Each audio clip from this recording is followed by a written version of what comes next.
La chronique jardinage sur Espoir FM. Animée par Marielle Breuil, maraîchère bio en Lot-et-Garonne. L'agroécologie, Kesako. Le mot apparaît dès le début du XXe siècle et est défini en 1995 comme la science de la gestion des ressources naturelles au bénéfice des plus démunis, confrontés à un environnement défavorable. L'agroécologie est pratiquée par des milliers de petits paysans sur la planète, pour certains depuis des millénaires. Elle propose d'observer et de comprendre le fonctionnement du sol, de la faune, de la flore et des interactions et processus qui permettent à la nature de se renouveler. L'un des premiers agronomes français, Olivier de Serres, écrivait en 1600 « Pour contrôler la nature, il faut lui obéir ». Nous avons déjà évoqué dans nos chroniques plusieurs pratiques agroécologiques, telles la couverture du sol, permettant de limiter l'érosion et de structurer le sol, le faible travail du sol, qui contribue à dynamiser la vie du sol en préservant ses différents horizons. De manière générale, travailler avec la nature et non contre elle est le maître mot en matière d'agroécologie, ce qui semble, somme toute, plutôt logique. Non seulement nous pouvons travailler avec la nature, mais nous pouvons même l'aider en contribuant notamment à préserver la biodiversité, c'est-à-dire la diversité des organismes vivants.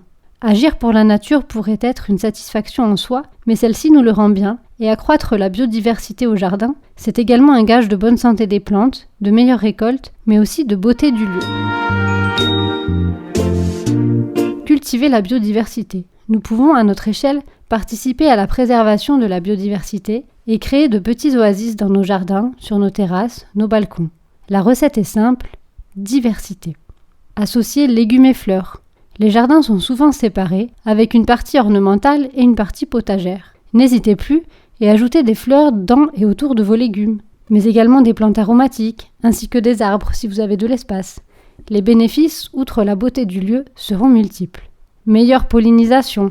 Les pollinisateurs seront attirés par les fleurs et viendront d'autant plus butiner au milieu de vos légumes. Accueil des auxiliaires. Vous offrez le gîte et le couvert aux coccinelles, cirfes et autres précieux auxiliaires de culture qui vous aideront à lutter contre les pucerons ou autres ravageurs de vos précieux légumes. Les ennemis de nos ennemis sont nos amis. Allélopathie. Certaines plantes ont une influence positive sur leurs voisines, des interactions biochimiques. Attention, l'influence peut également parfois être négative. Toutes les plantes ne s'apprécient pas. Protection des cultures. Contre les maladies, des plantes mélangées seront moins sensibles aux maladies qu'un monorang de même légume.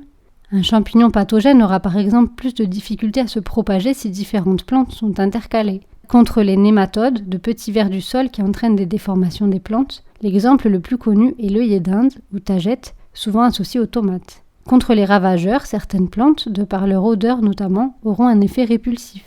Des oignons plantés au milieu des carottes auront tendance à repousser la mouche de la carotte. C'était la chronique jardinage. Pour écouter les conseils de Marielle Breuil à votre guise, les podcasts sont accessibles sur le site internet www.espoirfm.com.